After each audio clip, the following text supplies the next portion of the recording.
नमस्कार, स्वागत है आपका। आप देख रहे हैं प्राइम टीवी। मैं कीर्ति लेकर हाजिर हूं पहाड़ समाचार। देश में कोरोना वायरस का कहर एक बार फिर से बढ़ने लगा है। इस बीच उत्तराखंड के नए मुख्यमंत्री तीरथ सिंह रावत भी कोरोना से संक्रमित हो गए हैं। उन्होंने डॉक्टरों की निगरानी में खुद को आइसोलेट कर लिया है। सीएम ने ट्वीट कर इस बात की जानकारी दी। बता दें कि मुख्यमंत्री ने रामनगर और देहरादून जिले में हुई कई कार्यक्रमों में भाग लिया था। इस दौरान उनके संपर्क में आए मंत्री, नेता और लोगों की भी कोरोना जांच की जाएगी। सभी से आइसोलेशन में रहने के लिए कहा गया है।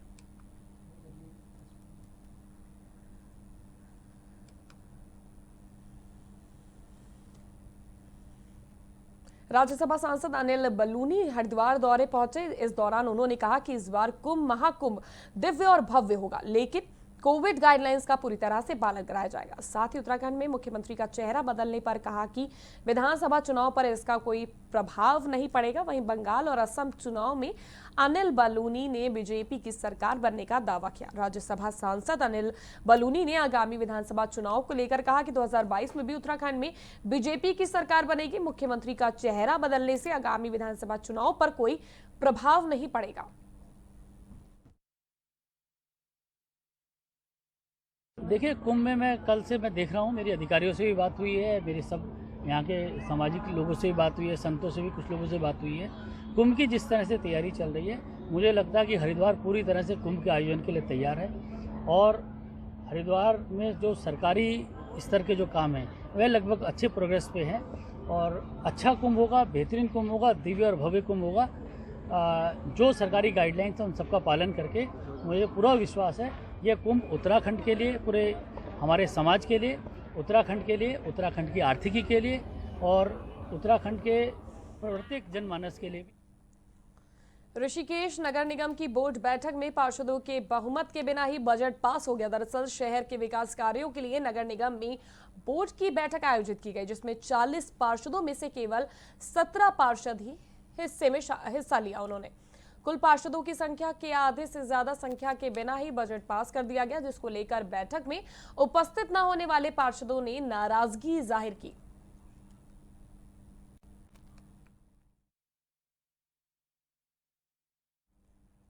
यहाँ पर जितने भी विकास कार्यों के सबसे अहम थी हमारी बजट बैठक पूरी चर्चा परिचर्चा के बाद में आय व्यय के हिसाब से पूरे पास हो गई है सर्वसहमति से।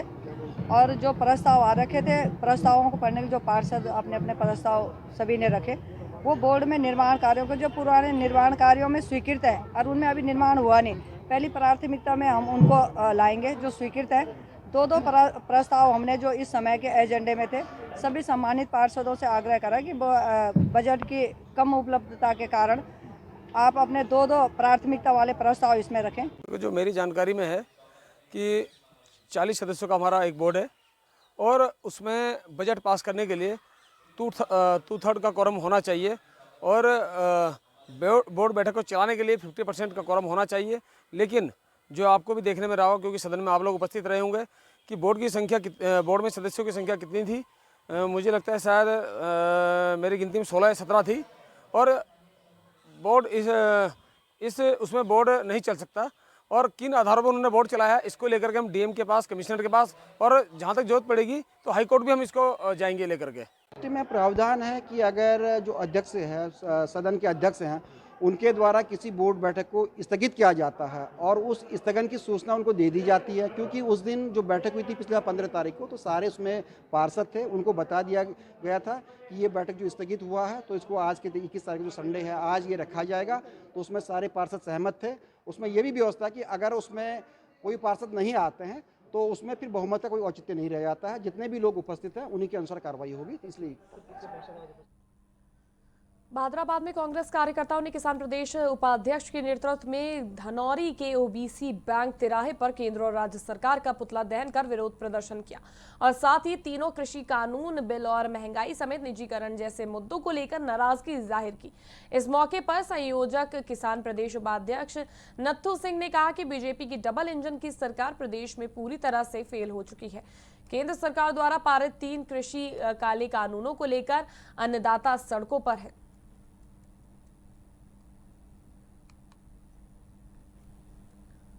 लक्सर पुलिस ने कोतवाली क्षेत्र के ग्राम मुंडा खेड़ा खुर्द में होली के उपलक्ष्य में मीटिंग का आयोजन किया, जिसमें लक्सर कोतवाली प्रभारी प्रदीप चौहान ने कहा कि 28 और 29 मार्च को होली का त्योहार है।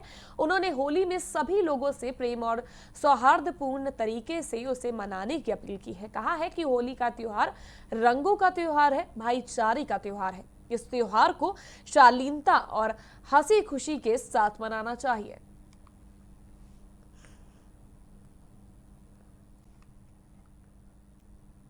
उत्तराखंड में सड़कों और पुलों का जाल भले ही बिछ रहा हो, लेकिन अफसरों की मनमानी से स्थानीय लोगों को बहुत दिक्कतों का सामना करना पड़ रहा है।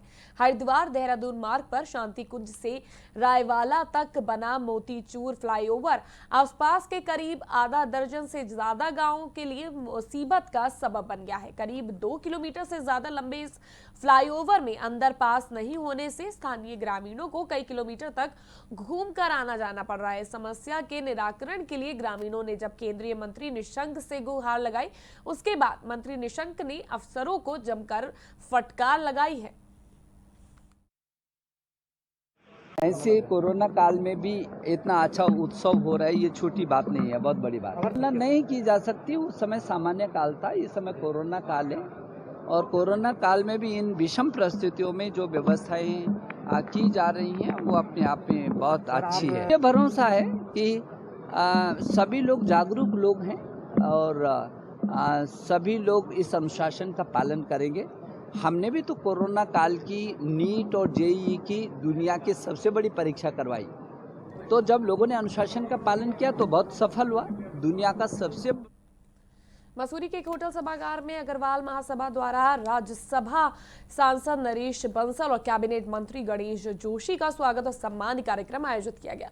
इस अवसर पर अग्रवाल महासभा द्वारा स्मृति चिन्ह और शॉल भेंट की गई। कार्यक्रम में पहुंचे राज्यसभा सांसद नरेश बंसल ने कहा कि देश और प्रदेश में विकास कार्य तेज गति से हो रहे हैं और आम नागरिक के लिए सरकार द्वारा कई विकास योजनाएं संचालित की जा रही हैं। मैंने अपना ऑफिस ज्वाइन करने के बाद अधिकारियों की मीटिंग ली थी और उनको निश्चित किया है कि जितने भी उद्योग हैं मात्र 4 जिलों में सिमट कर रह गए हैं, हरिद्वार, नैनीताल, उधम सिंह नगर, देहरादून, और पहाड़ों में हमारे उद्योग नहीं लग रहे हैं। मेरी कोशिश होगी हम पहाड़ों में उद्योगों को लगाएंगे और जो पलायन है उसको रोकेंगे, क्योंकि जब आंदोलन में थे हम कहते थे कि पहाड़ की जवानी और पहाड़ के पानी को हम रोकेंगे। तो इस दिशा में मैंने अधिकारियों से कहा है। और दूसरा, यहाँ पर हमारे 4 धाम है, गंगोत्री, यमुनोत्री, बद्री, केदार, और 5वां धाम जिसका शिलान्यास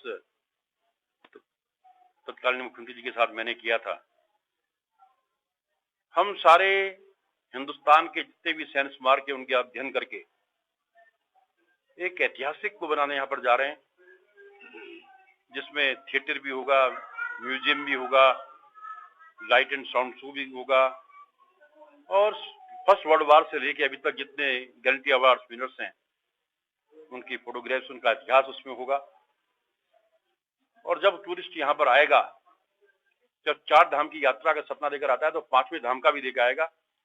उस परिकल्पना के साथ हम उसको बनाने जा रहे हैं। मांग पत्र मुझे मिला है, वो मांगे सामयिक हैं, उचित हैं। उन सब मांगों पर सकारात्मक काम होगा और निश्चित रूप से उनका समाधान किया जाए। कार्य बड़ी तेजी के साथ हो रहा है। ऑल वेदर रोड का लगभग 80% काम हो गया है। ऋषिकेश कर्णप्रयाग का जो ऋषिकेश का एक पहला स्टेशन वो बन गया है, आगे बन रहा है, टनल्स बन रही है। द्रुत गति के साथ काम हो रहा है और सब काम समय पर पूरे होंगे निश्चित रूप से, क्योंकि दैनिक मॉनिटरिंग सब कामों की।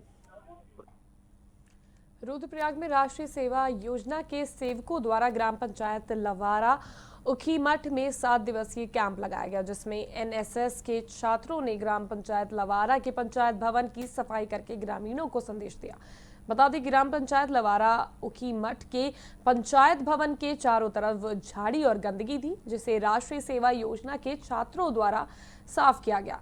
एनएसएस के प्रभारी पंचम सिंह राणा के नेतृत्व में ये कार्यक्रम चल रहा है।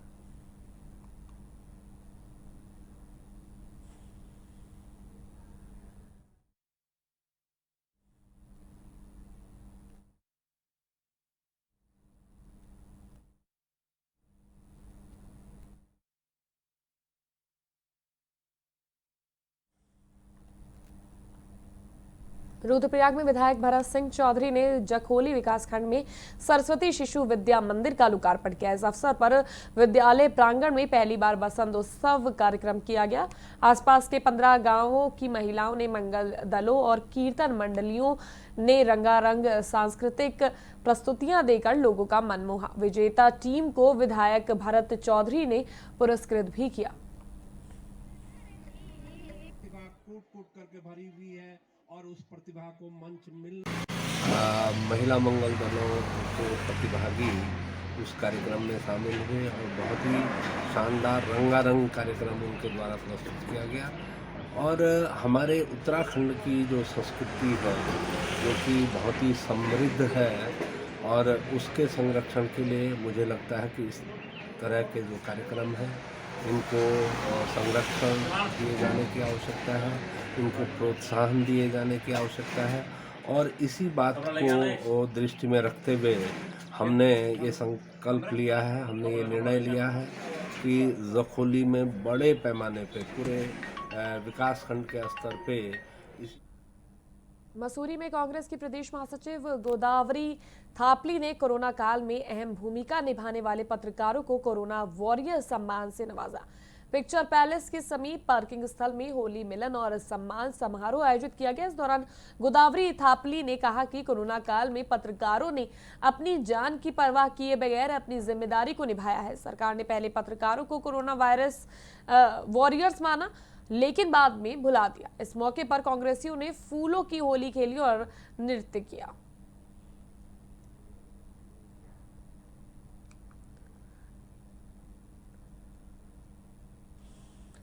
पहाड़ों की रानी मसूरी में मौसम ने अपना मिजाज बदल दिया है। सुबह से ही मसूरी में तेज हवाएं चल रही हैं। हवाओं के साथ तेज मूसलाधार बारिश हो रही है। बारिश के होने से एक बार फिर तापमान में गिरावट आई है। मौसम विभाग के अनुसार 22 मार्च से 24 मार्च तक उत्तराखंड में मौसम खराब होने की आशंका जताई गई है।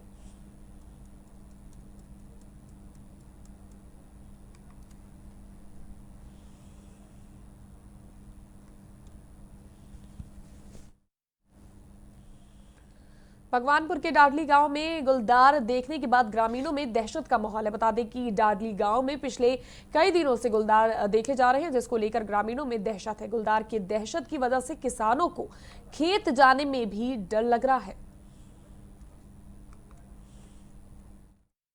दिन का ही मसला बल्कि 4 बजे मेरे खेत के पास में पेड़ पर चढ़ रहा था। काफी लोगों ने देखा, वीडियो भी बनाई है, जारी भी कर दी है। वन विभाग को सूचना दी है। वन विभाग बिल्कुल लापरवाही बरत रहा है, आ नहीं रहा है और खेत में किसान जाने से डर रहा है। गन्ना छिलाई का अंतिम समय चल रहा है, फैक्ट्री बंद होने के कगार पर है, तो किसानों को बड़ी भारी दिक्कत का सामना करना पड़ रहा है। हम शासन प्रशासन से मांग करते हैं वन विभाग से जल्दी जल्दी पकड़ा जा। और देखो जहाँ मैं फिलहाल खड़ा हूँ ना, रात लगभग 9 बजे यहाँ भी था, लाइट में था। ये इधर सौर ऊर्जा प्लांट है, सौर ऊर्जा प्लांट के अंदर जो ये रात के रुड़की सिविल लाइंस स्थित एक ब्यूटी पार्लर के 5 साल पूरे होने पर कार्यक्रम का आयोजन किया गया, जिसमें ब्यूटी पार्लर की संचालिका आर्थिक रूप से कमजोर 50 लड़कियों को ब्यूटी पार्लर का निःशुल्क प्रशिक्षण दे रही हैं। इस मौके पर पहुंचे कलियर विधायक फुराकान अली ने कहा कि ब्यूटी पार्लर की संचालिका द्वारा ये एक बेहतर प्रयास है। बढ़ते आधुनिक दौर में लड़कियां आत्मनिर्भर बने और स्वयं का रोजगार स्थापित करें। उन्होंने कहा कि उनके विधानसभा क्षेत्र कलियर में आज भी काफी महिलाएं बेरोजगार हैं, जिनके पास कोई रोजगार नहीं। अगर पार्लर संचालिका अनम अंसारी कलियर क्षेत्र में भी इस तरह से महिलाओं को ब्यूटी पार्लर का प्रशिक्षण देंगी तो निश्चित तौर पर वहां की महिलाएं भी रोजगार से जुड़ेंगी। पहाड़ समाचार में फिलहाल के लिए बस इतना ही। फिर हाजिर होंगे देश और दुनिया की तमाम खास खबरों के साथ। आप कहीं मत जाइएगा, देखते रहिए प्राइम टीवी।